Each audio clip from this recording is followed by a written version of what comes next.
ทักทายสบายดีเนาะหมู่เพื่อนสุขุสุคนเนาะมื้อนี้ก็ได้เดินทางมาฮอดตลาดดงแล้วเนาะก็เลยสิพาหมู่เพื่อนสุขุสุคนไปเลาะเบิ่งตลาดช่วงนี้ประมาณ11 12โมงยังเนาะค่อยออกมาแต่นครไกรสอนพอสิเดินทางไปสองคอนเนาะไปเวียกอยู่สองคอนก็เลยมาแวะ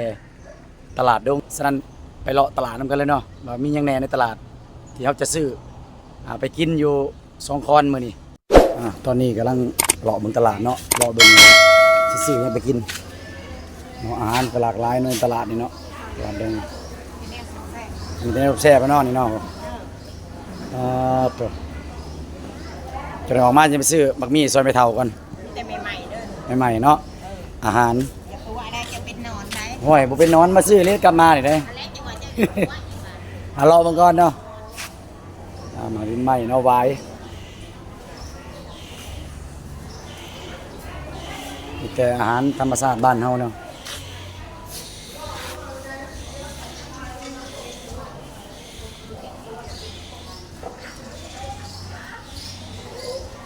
ไอ้เฒ่ามันก็หายอยู่ตัวได้ซื้อซอยได้เพิ่นว่าได้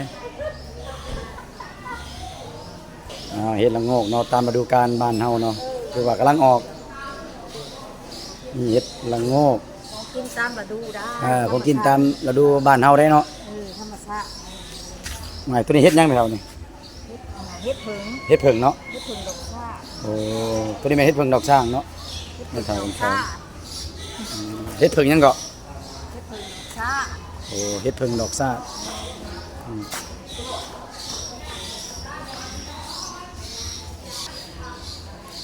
หอยเนาะหอยมันยังนี่ตูดไม้ยังลูกนี่เฮ็ดบ่นี่เอาเฮ็ดยังกันนี่โอ้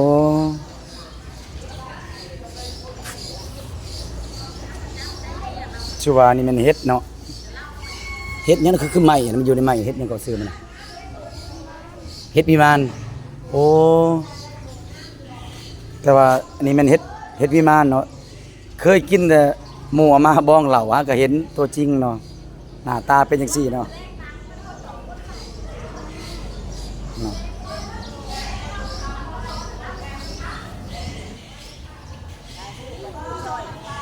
นี่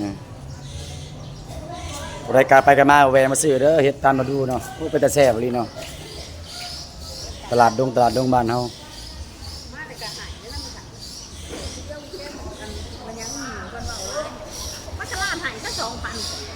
เอาว่าคันรับพวกข่อยก็บ่มีนมซื้อให้เด็ดกินว่ะมะขอ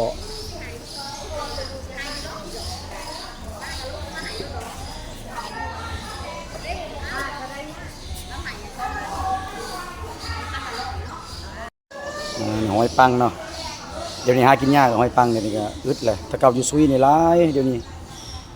หากินยากเลยบ่อยากมีเลยส่วนหลายพอค้าเวียดมาซื้อเอาเนาะมีเอียนเป็นอุปกรณ์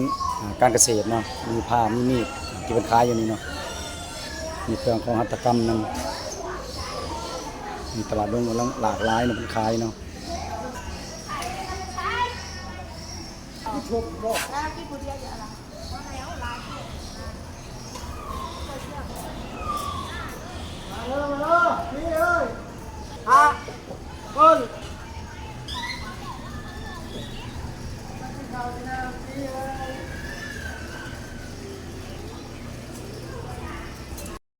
เอามาซื้อซอยเพิ่นแล้วเจ้าเพิ่นสิให้ว่าบางอย่างเขามาว่าห้วยรับปากแล้วก็ซื้อได้เนาะซื้อซอยเพิ่นแล้วเนาะ2ถุงเนี่ยซื้อแล้วซื้อมักทดินกับมักส้มโอเนาะถือว่า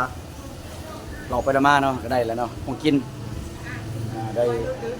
มักส้มโอแล้วก็ปิ้งกล้วยแล้วก็มักทดินเนาะเพราะว่าสิเดินทางต่อไปเมืองสงขลาเนาะออกลงไปเฮ็ดเวียกเนาะที่ว่าเรากินแล้วก็ออกไปเลยเนาะไปเดินทางต่อเลยขับรถคู่ใจเนาะรถ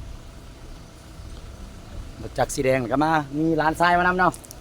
วันนี้มีร้านทรายจะไปเป็นมือกล้องให้ได้วันนี้ได้จะไปเป็นมือกล้องให้วันนี้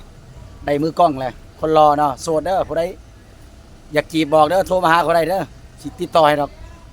โอเคเนาะเจอกันนะเดินทางต่อเนาะไปเนาะไปออกเดินทางวันนี้ลุยไป ต่อไม้2คอน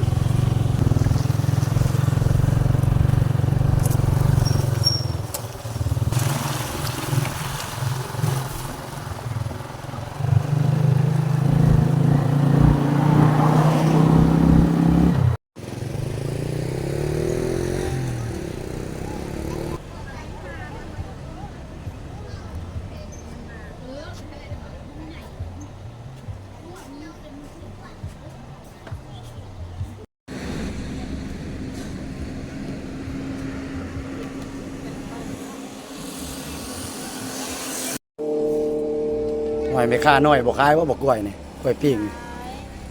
ขายให้นะแม่สิซื้อนี่เนาะพอดีรอบมาพอดีเจอแม่ค้าน้อยเนาะโอ้เราเป็นตะแพงกันเนาะเราจะมาซื้อบ่กล้วยซอยเราซะไปใส่ผู้บ่าวมาซื้อซอยผู้บ่าวบ่ได้อายบัดนี้มาแล้วแม่มาซื้อซอยผู้สาวน่ะเอานะแม่เนาะเนาะบ่กล้วยซื้อซอยน้องสาวเนาะนี่เนาะเอาให้อายแน่ขายหน่อยได้4หน่วย10เอา8หน่วย20ถือบ่เลยบ่ได้ไกลไปกันมาเนาะภาคตลาดดงเนาะสิมีอีกตลาดหนึงของตลาดหยังนี่น่ะตลาดนึงก็ ตลาดปลาไหล ตลาดปลาไหลบ่ ตลาดน้อยตลาดน้อย โอ้ตลาดน้อยปลาไหลเนาะโอ้คือแบบมาไปส่วนหลายคนที่เที่ยวทางมาทางใต้สู้ดีเนาะตลาดนี่เพราะว่าเคยแวะเนาะแม่ค้าเนาะฝากคนนู้นนี่เด้อสำหรับน้องสาวเนาะอาหารปีกล้วยเพิ่น